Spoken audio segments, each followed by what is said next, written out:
তোরা যে যা বলিস ভাই, আমার সোনার ক্ষমতা চাই, আমার সোনার হরিণ চাই। এটাই ছিল শেখ হাসিনার নীতি। সুপ্রিয় সাংবাদিক ভাইরা, আপনারা জানেন এক ভয়ানক স্বৈরাচার বিগত 16-17 বছর এদেশের জনগণের ঘাড়ের উপর সওয়ার হয়েছিল। তার একক কর্তৃত্ববাদী শাসন নিশ্চিত করার জন্য তিনি এই দেশে তরুণ যুবকদেরকে হত্যা শুরু করেছিলেন প্রথম থেকে, যারা তার দুঃশাসনের বিরোধিতা করেছেন, যারা তার দ্বিতীয় বাকশালী শাসনের বিরুদ্ধচারণ করতে গিয়ে গুম হয়েছেন, বিচার বহির্ভূত হত্যার শিকার হয়েছেন, ক্রস ফায়ার হয়েছেন, গুপ্ত হত্যার শিকার হয়েছেন। তার অন্যতম একজন ছিলেন এই সিলেটেরই কৃতি সন্তান এম ইলিয়াস আলী, যিনি একজন জাতীয় নেতা এবং সাবেক সংসদ সদস্য।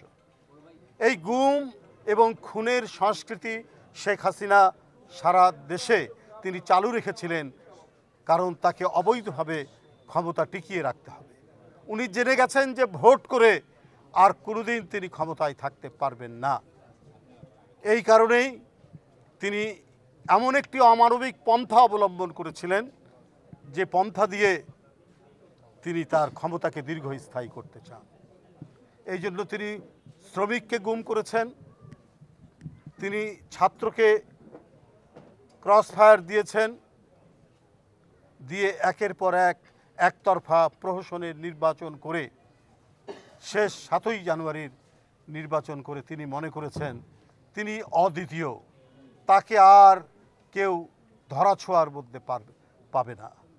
বন্ধুরা আমার, আল্লাহ তো সবসময় দেখে, অনেক সময় দড়ি ছেড়ে দেয়, তারপরে যখন দড়ি ধরে টান দেন তখন সে বুঝতে পারে যে তার ক্ষমতা কত কম। বন্ধুরা আমার, সারা বাংলাদেশকে লাশের দেশে পরিণত করে শিশু, কিশোর, তরুণ এদের রক্ত পান করে শেখ হাসিনা আবারও মনে করেছিলেন টিকে থাকবেন। কিন্তু একের পর এক নিজেদের আত্মদান, নিজেদের আত্মহুতি দিয়েও যেভাবে ছাত্র জনতা শেখ হাসিনাকে ঘিরে ধরছিল, প্রথম দিকে শেখ হাসিনা ওটা টেরই পায়নি। শেষ দিন পর্যন্ত সে চেষ্টা করেছে দরকার হলে 1-2 লক্ষ লোককে হত্যা করে হলেও তাকে টিকে থাকতে হবে, কিন্তু সেটি আর তার পক্ষে সম্ভব হয়নি। সকল বাধা অতিক্রম করে বাচ্চা ছেলেরা যখন নিজের জীবন দিচ্ছে একের পর এক, আর সেই নিজের জীবন দেওয়া সেই লাশ তার সহকর্মীর দেখে আরেকজন শিশু কিশোর এগিয়ে গেছে নিজের জীবন দেওয়ার জন্য। এই আত্মোৎসর্গ, এই মহিমামণ্ডিত নিজের আত্মদান এই বাংলাদেশে এক উজ্জ্বল অধ্যায় তৈরি করেছে। আর এই উজ্জ্বল অধ্যায়ে শেখ হাসিনাকে অবশেষে পালাতে হয়েছে। বন্ধুরা আমার, তার মধ্যে একটি জীবন এই সিলেটের সাংবাদিক তোরাব আলী। 19শে জুলাই সেই দিন আমি গ্রেপ্তার হই ঢাকা জাতীয় প্রেস ক্লাবের সামনে থেকে। এরপরে শুনলাম যে তোরাব আলী, কি তোরাব, আবু তোরাব, সে নিহত হয়েছেন। নয়াদিগন্তের এই তরুণ সাংবাদিক মাত্র 2 মাস আগে যার শুভ পরিণয় হয়েছে, বিয়ে হয়েছে, তার নববধূকে বিধবা করে শুধুমাত্র দেশের স্বাধীনতা, গণতন্ত্র, দায়িত্ব পালন করতে গিয়ে নিজের জীবন অকাতরে দিয়ে দিয়েছে। সেদিন বিএনপির কর্মসূচি ছিল, সেই কর্মসূচির দায়িত্ব পালন করতে গিয়ে আবু তোরাব এই পৃথিবী থেকে বিদায় নিয়েছেন। এই আত্মদান তো বৃথা যাবে না, এই আত্মদান তো বৃথা যেতে পারে না। আজকে শেখ হাসিনাকে যারা আশ্রয় প্রশ্রয় দিয়েছেন দীর্ঘ 15-16 বছর, এখনও তারা দিয়ে যাচ্ছে। গোটা পৃথিবীর মানুষ বাংলাদেশকে শেখ হাসিনার আমলে একভাবে দেখেছে, তারা আরেকভাবে দেখছে। বারবার বলা হয়েছে বাংলাদেশের মানুষ কি মানুষ না? দেখা মাত্রই সীমান্তে আপনি গুলি করে হত্যা করেন, আপনি ঠাকুরগাঁর বালিয়াডাঙ্গিতে গুলি করে জয়ন্ত কুমারকে হত্যা করলেন। কয়েকদিন আগে 1 সেপ্টেম্বর এই বৃহত্তর সিলেট জেলার মৌলভীবাজারে স্বর্ণা দাস তাকে গুলি করে হত্যা করলেন। বাংলাদেশে যদি আওয়ামী লীগ বিএনপির মধ্যে কোথাও কখনো মারামারি হয়, তখন আওয়ামী লীগের কোনো নেতা, তার নাম যদি ধনঞ্জয় হয়, তার নাম যদি সুকুমার হয়, এইটাকে দিল্লি এবং ভারতের বিভিন্ন পলিসি মেকাররা সাম্প্রদায়িক দাঙ্গার খেতাব দেন। আজকে যে বাংলাদেশি নাগরিক জয়ন্ত এবং স্বর্ণা দাসকে আপনার বিএসএফ গুলি করে হত্যা করলো, এটা কি বলে আপনারা এটার নাম দেবেন? এটা এখন কি বলবেন আপনারা? এখন তার পরিচয় সে বাংলাদেশি, বেআইনিভাবে সীমান্ত পার হচ্ছিল।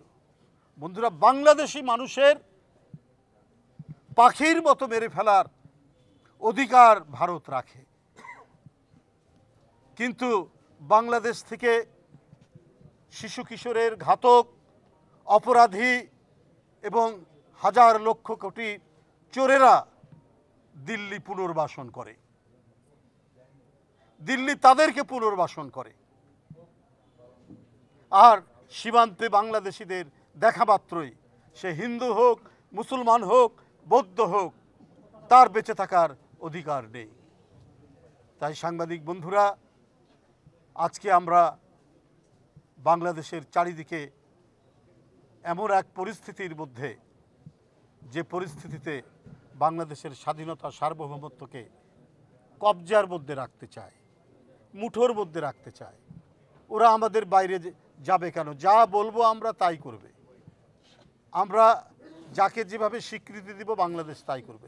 শেখ হাসিনা সেটাই মেনে নিয়েছিলেন, কারণ উনি নিজের জনগণকে কৃতদাস হিসাবে রাখতে চান তার ক্ষমতার জন্য। আর এটার গ্যারান্টি পেয়েছিলেন দিল্লির কাছ থেকে। এই দিল্লির কাছ থেকে গ্যারান্টি নিয়েই শেখ হাসিনা ক্ষমতায় থাকতে চেয়েছেন। বাংলাদেশে মানুষের যে নির্বাচন, ভোটের অধিকার, তার বেঁচে থাকার অধিকার, এগুলো সমস্ত কিছু পদদলিত করে, তোরা যে যা বলিস ভাই, আমার সোনার ক্ষমতা চাই, আমার সোনার হরিণ চাই, এটাই ছিল শেখ হাসিনার নীতি। আর এই নীতি তিনি বাস্তবায়ন করেছেন রক্তাক্ত পন্থায়, বর্বরচিত পন্থায়। তাই বন্ধুরা আমার, এই 5ই আগস্ট পর্যন্ত, জুলাইয়ের গণহত্যা 5ই আগস্ট পর্যন্ত যেটা চলেছে, এটা একটা অনেক বড় আত্মত্যাগ। এই আত্মত্যাগের মধ্যে দিয়ে আমরা দ্বিতীয় স্বাধীনতা লাভ করেছি। এই স্বাধীনতাকে সুসংহত করতে হলে আজকে যারা অন্তর্বর্তীকালীন শাসকরা যারা আছেন, তাদেরকে আরও বেশি দায়িত্বশীল হয়ে কোনো দিক থেকে কোনোভাবেই এই পরাজিত ঘাতকদের কোনো কীট পতঙ্গ যাতে মাথা চাড়া দিতে না পারে সেটা দেখতে হবে। কারণ ওরা হলো দেশের শত্রু, ওরাই দেশের মানুষের শত্রু, ওরা গণতন্ত্রের শত্রু। তাই ওরা যদি মাথা চাড়া দেয় তাহলে এই দেশের অস্তিত্ব থাকবে না। কিন্তু তাদের অনুচররা আছে এখনও প্রশাসনে, এখনও বিভিন্ন জায়গায়, তাদের অনেক কালো টাকা, সেই কালো টাকা তারা পাচার করেছে। আবার কিছু দেশের মধ্যে তারা অস্থিরতা সৃষ্টি করার জন্য কাজ করে যাচ্ছে। এই যে আপনি দেখেছেন কিছুদিন ধরে যে গার্মেন্টসে অস্থিরতা, এই গার্মেন্টস অস্থিরতার মধ্যে ধরা যারা পড়ছে এখন পর্যন্ত অনেকেই হচ্ছে যুবলীগ, আওয়ামী লীগের লোক। আপনারা গণমাধ্যমে দেখুন, আপনারা তো সবাই গণমাধ্যমের মানুষ। তার মানে কি চক্রান্ত হচ্ছে? এটা কথার কথা নয়, এটা বাগড়ম্বর নয়, এটা সত্যিকার আপনার ঘটনা, এটা প্রকৃত ঘটনা। এই টাকা নিয়ে নানাভাবে অস্থিরতা তৈরি করার চেষ্টা করা হচ্ছে। তাই আমি অন্তর্বর্তীকালীন সরকারকে বলবো যে আপনারা সতর্ক হন। এত বড় আত্মত্যাগের মধ্যে দিয়ে যে বিজয় আমরা অর্জন করেছি, সেই অর্জনকে ব্যর্থ করার জন্য নানা প্রচেষ্টা চলছে। তাই জনগণের ক্ষমতা জনগণের হাতে দ্রুত ফিরিয়ে দেওয়ার জন্য যে সংস্কারগুলো দ্রুত সম্পন্ন করা দরকার, সেটি করে রাজনৈতিক দল যাদেরকে জনগণ পছন্দ করবে, তারা যাতে ক্ষমতায় এসে সুচারুভাবে দেশ পরিচালনা এবং গণতন্ত্রের যে ধারাবাহিকতা, এবং আমরা যে কথাগুলি বলেছি শেখ হাসিনার বিরুদ্ধে, এবং যেটার আমরা ভুক্তভোগী, আইনের শাসন নিশ্চিত করতে হবে, বিচার বিভাগের স্বাধীনতা নিশ্চিত করতে হবে, সংবাদপত্রের স্বাধীনতা নিশ্চিত করতে হবে। কেউ সত্য লিখতে গিয়ে যেন ডিজিটাল নিরাপত্তা আইনের সেই কালাকানুনের শিকার হয়ে কারাগারে থাকতে না হয়, সেই প্রচেষ্টা নিতে হবে। এখনো পর্যন্ত ডিজিটাল নিরাপত্তা আইন বাতিল করা হয়নি কেন? এটা তো অত্যন্ত নিষ্ঠুর আইন তৈরি করা হয়েছিল কণ্ঠস্বরের উপর আপনার তরবারি রাখার জন্য। আমি নিজে বারবার অনেকবার কারাগারে গেছি, দেখি এই আইনে অনেক সাংবাদিক, অনেক মুক্ত চিন্তার যুবকরা কারাগারে তারা দিন যাপন করছেন মাসের পর মাস। খাদিজা একটা স্বাধীন মত প্রকাশ করতেন, পোস্ট দিতেন ফেসবুকে, একটা ইউনিভার্সিটির ছাত্রী, সে প্রায় 12-13 মাস কারাগারের মধ্যে থেকেছে। তো ডিজিটাল নিরাপত্তা আইন কেন এখনো বাতিল করা হচ্ছে না? আপনার বিদ্যুৎকে লোপাট করার জন্য বিদ্যুতের কোটি কোটি টাকা তারা বিদেশে পাচার করবেন, হাজার হাজার কোটি টাকা। এই জন্য তারা আরেকটি কালো আইন করেছিলেন, বিদ্যুতের একটা ইনডিমনিটি বিল। তো এই কালো আইন এখন পর্যন্ত বাতিল করা হচ্ছে না কেন? এটা তো অন্তর্বর্তী যে সরকার, অন্তর্বর্তীকালীন যে সরকার, তার তো দায়িত্ব। প্রথমে আপনি যে সংস্কার করবেন, কোথার থেকে করবেন? যদি কেউ মিথ্যা লেখে, কেউ যদি কুৎসা রটায়, তার জন্য তো প্রচলিত আইন আছে, সেই আইনকে আপডেট করা যেতে পারে। কিন্তু যে কালো আইন দিয়ে অসংখ্য মুক্ত চিন্তার মানুষকে কারাগারে পাঠিয়েছিল শেখ হাসিনা, সেই আইন এখনও থাকবে কেন? সেটাই হলো আমাদের বক্তব্য। আপনার বিদ্যুৎকে হরিলুট করার জন্য যে ইনডিমনিটি বিল, সেটা এখনও থাকবে কেন?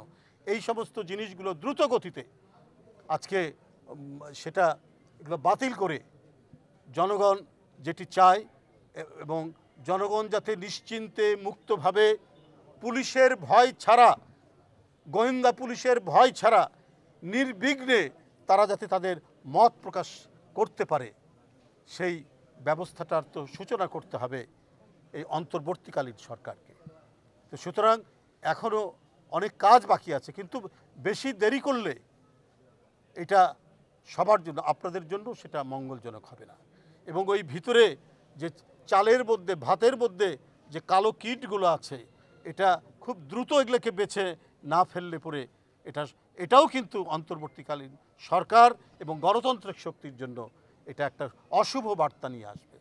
আজকে নানাভাবেই শেখ হাসিনার যারা তল্পি বহন করেছেন, শেখ হাসিনাকে যারা নানাভাবে রক্ষা করেছেন এবং শেখ হাসিনাকে আশ্বস্ত করেছেন যে বিরোধী দলের মিছিল দেখলেই আমরা সেটা গুলি দিয়ে দমন করব, সেই পুলিশ অফিসাররা কই?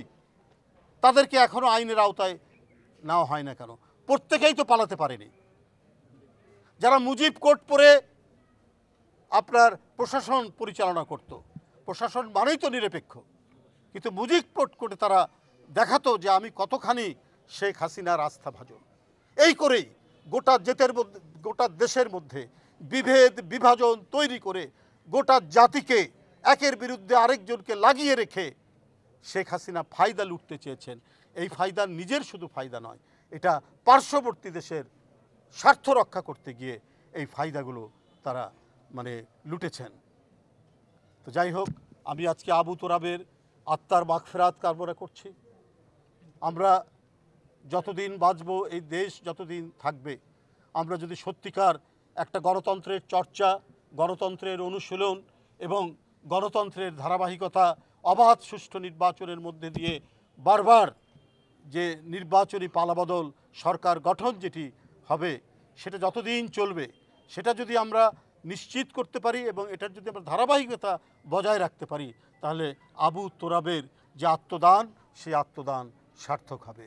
বন্ধুরা আমার, আজকের আজকের যে আমরা এসেছি, এটা হচ্ছে আমরা বিএনপি পরিবার নামে একটি সংগঠন। সেই সংগঠনটি প্রধান পৃষ্ঠপোষক আমাদের ভারপ্রাপ্ত চেয়ারম্যান দেশনায়ক তারেক রহমান। তার পৃষ্ঠপোষকতায় সারা দেশে যারা মারা গেছেন, সে যে দলেরই, গণতন্ত্রকামী যে দলেরই হোক, যে পেশারই হোক, তিনি সেটি দেখেননি, আমাদেরকে পাঠিয়েছেন। আমাদের সাথে এই সংগঠনের আহ্বায়ক আতিকুল ইসলাম রুম্মন এখানে উপস্থিত রয়েছেন।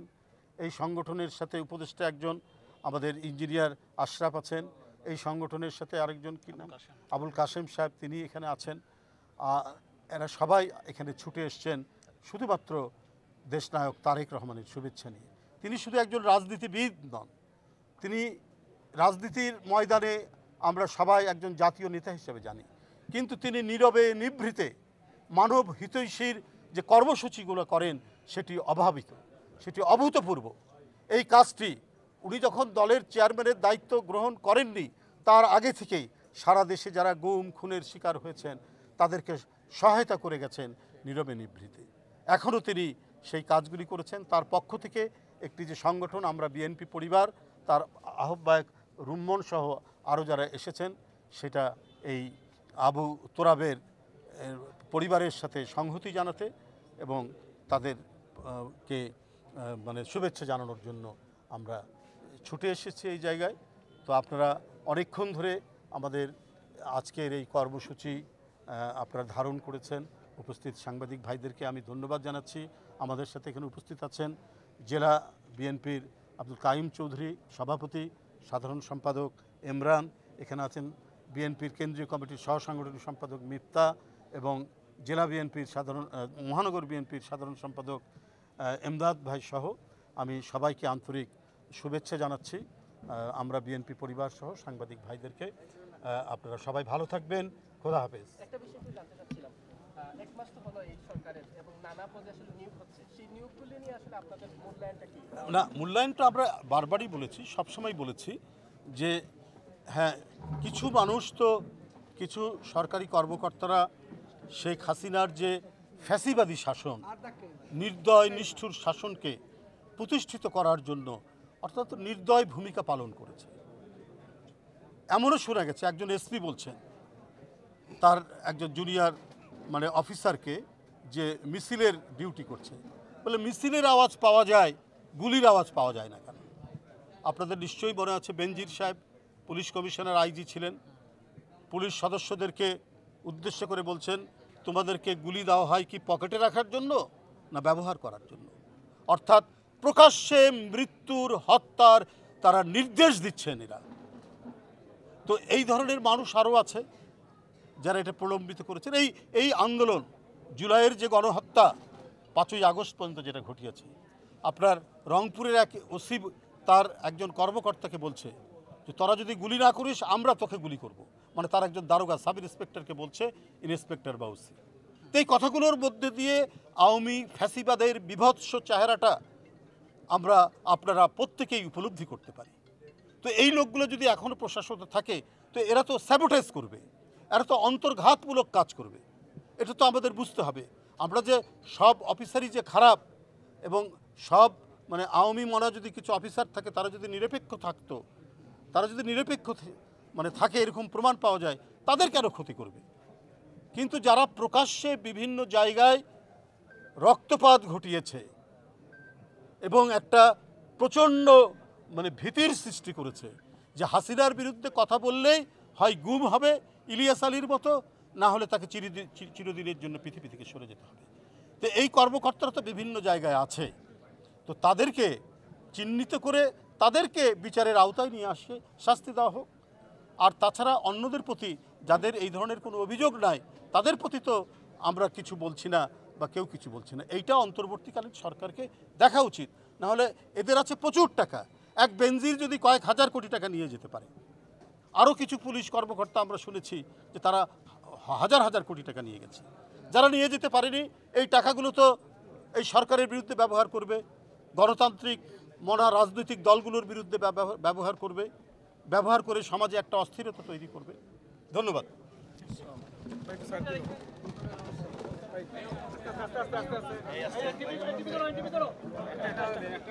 আপনারা স্পিকারগুলো হাতে নেন।